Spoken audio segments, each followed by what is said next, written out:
Great towers of gold, cities shining white as silver. I thought I was going mad. Then I found this place, Jacques de Molay's vault. Through his writings, I understood. I was connected to Grandmaster de Molay.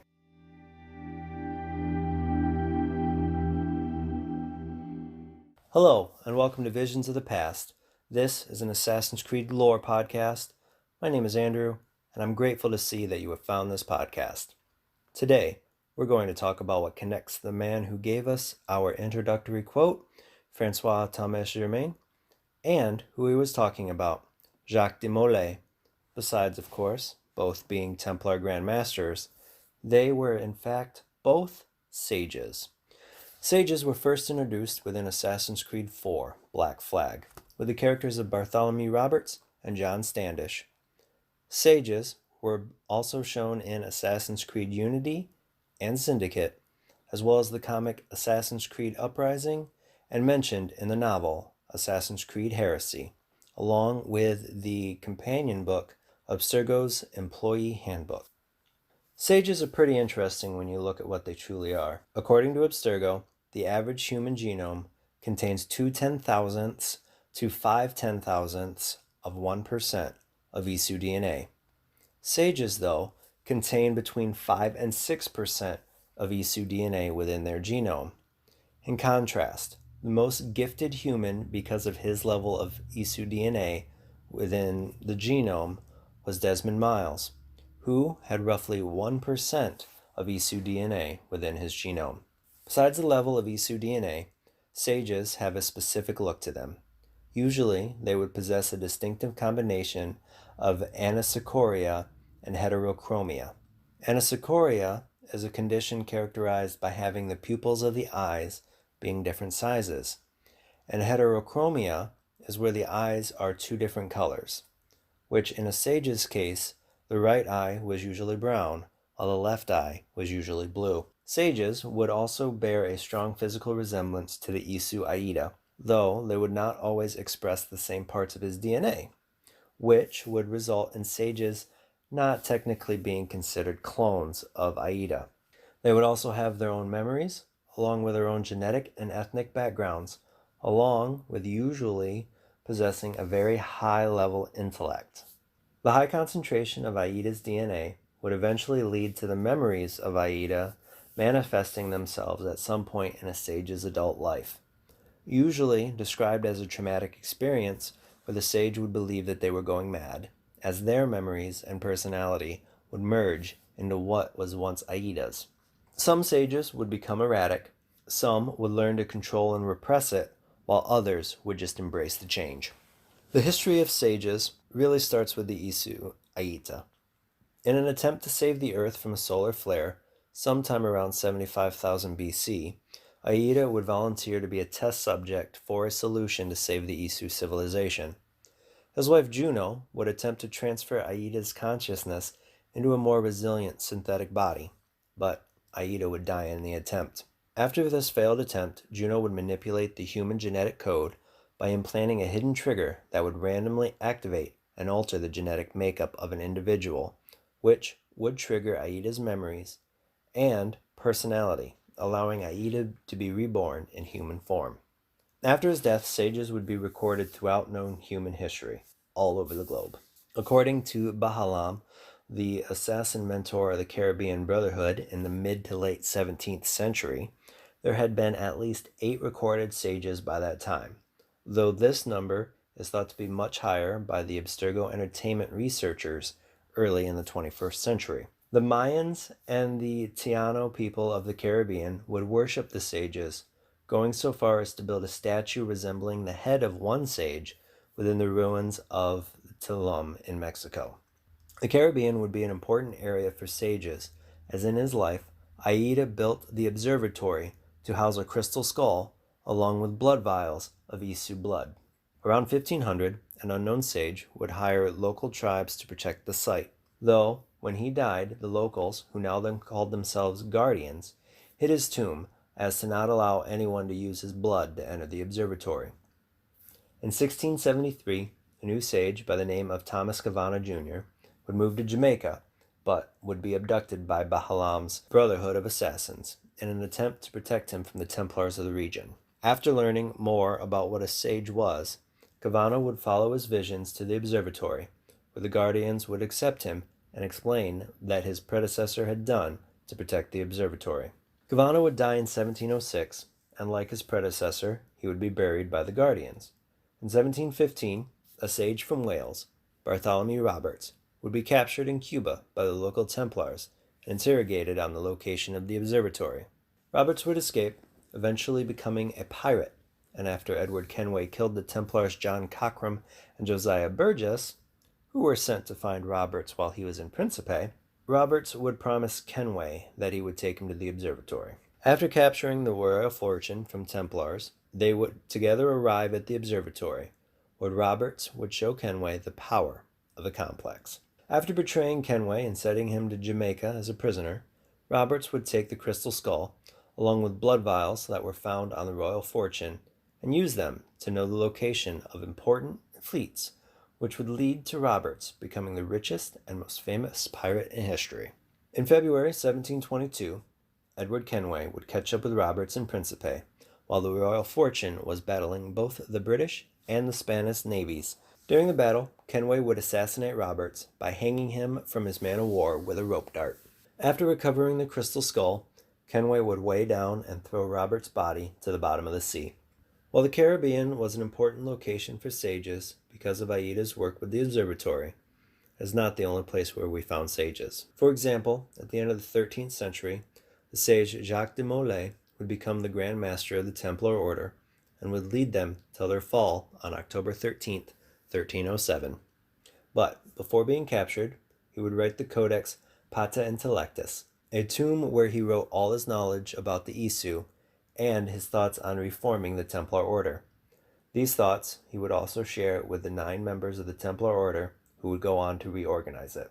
He'd be able to hide his codex and the Sword of Eden in a vault underneath the Temple of Paris, and while in Chinon prison, he would hide the heart, an Isu artifact that increased the power of the Sword of Eden, within the walls of his prison cell. On March 18th, 1314, he would be burned in the stake at the Ile de la Cité while cursing Pope Clement V and the French royal family. Over 4 centuries later, the sage François Thomas Germain became a member of the Parisian Rite of the Templar Order. But instead of having the memories of Aida, he would start to see the memories of Jacques de Molay himself. This would lead him to the Codex Pata Intellectus and a Sword of Eden. But after asking for the reformation of the Templar Order that de Molay wrote about, Germain would be expelled and branded a heretic by the Parisian Grand Master François de la Serre.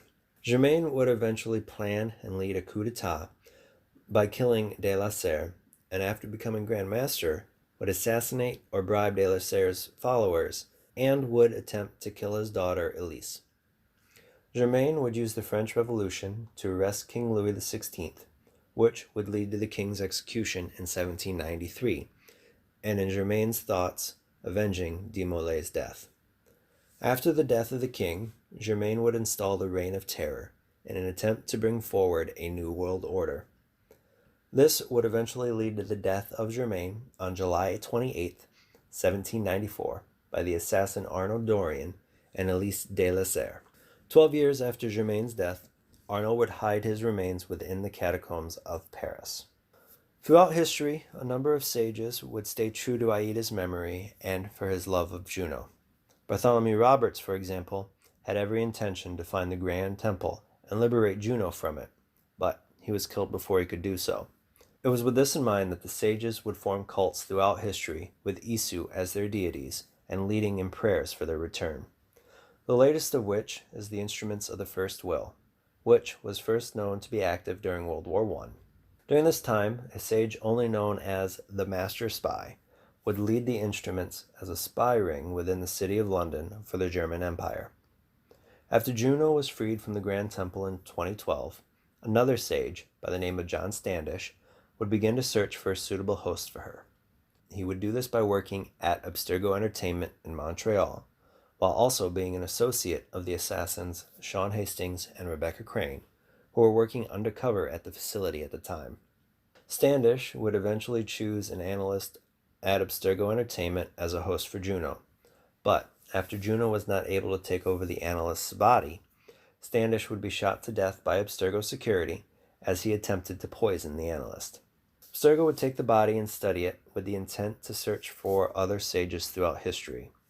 They would also initiate the Phoenix Project with the goal to completely map the genome of the Isu and unlock the secrets of the Pieces of Eden through the sage's genetic memories. This would lead to the assassins recruiting several users of Abstergo's Helix system to search genetic memories for more sages in an attempt to keep their bodies out of Abstergo's hands. In October of 2015, the 10-year-old Elijah would be brought to an Abstergo clinic, where it would be discovered he was not only Desmond Miles' illegitimate son, but he was also a sage. Elijah would go on to work with the instruments of the First Will in their attempts to bring Juno into a physical body using the Abstergo Phoenix Project. Because of Elijah's parental lineage and his status as a sage, he had a higher concentration of Isu DNA than most other sages.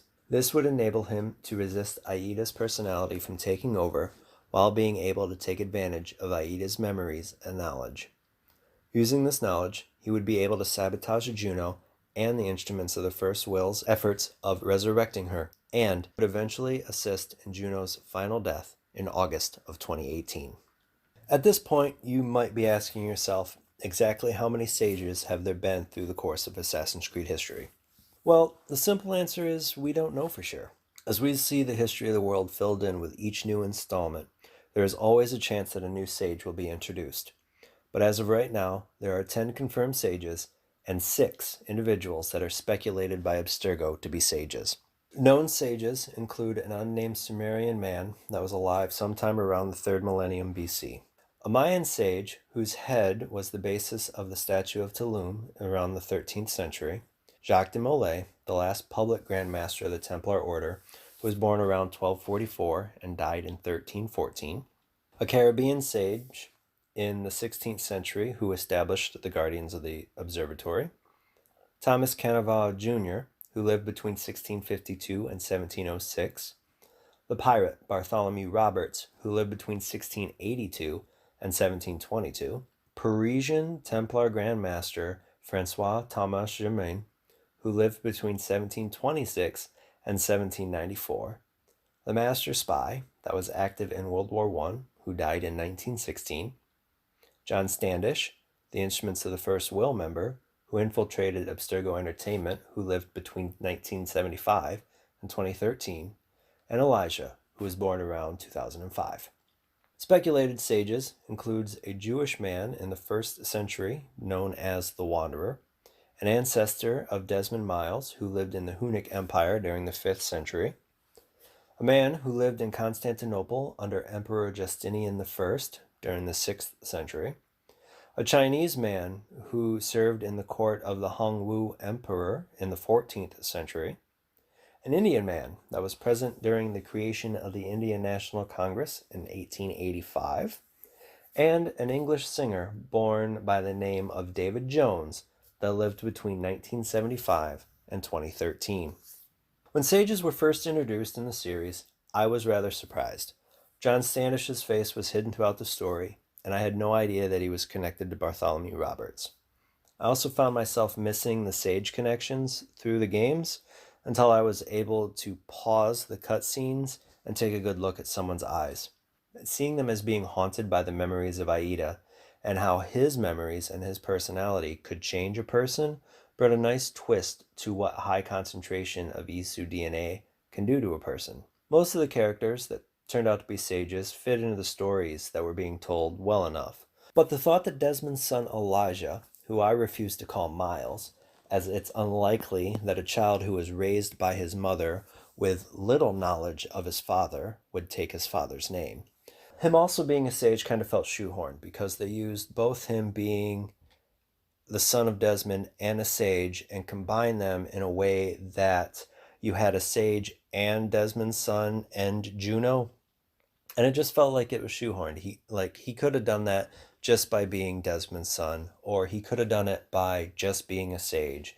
They basically came up with this story that Because he was a sage, he had access to all this memories of Aida, but it took that 1% of Isu DNA from Desmond that he was able to repress the personality of Aida long enough to use his memories. That being said, even though it felt shoehorned, I do kind of want to see more of the character because at this point, he's 15, he's a sage with so many memories in his head, but he also has the Isu artifact, the Kui Noir. And to see what he could do with something like that interests me. And I will admit, I do think it's unlikely that we'll get more sages in the lore, especially after the soft reboot that was Origins. But within history, there were a number of famous people with heterochromia, most notably Alexander the Great and the Byzantine Emperor Anastasius the First. And because of these two people, you could tell some interesting stories of sages in power. And then you add on top of that Origins introducing Alexander the Great having his own staff of Eden. It could lead to some extremely interesting stories that I would be excited to read or play or even watch. But with that said, I want to thank you for your time, and please feel free to subscribe to the podcast. And you can find me on Twitter at visions_AC. Until next time, my assassin friends, make sure to follow the creed, and to those Templars listening, may the Father of Understanding guide you.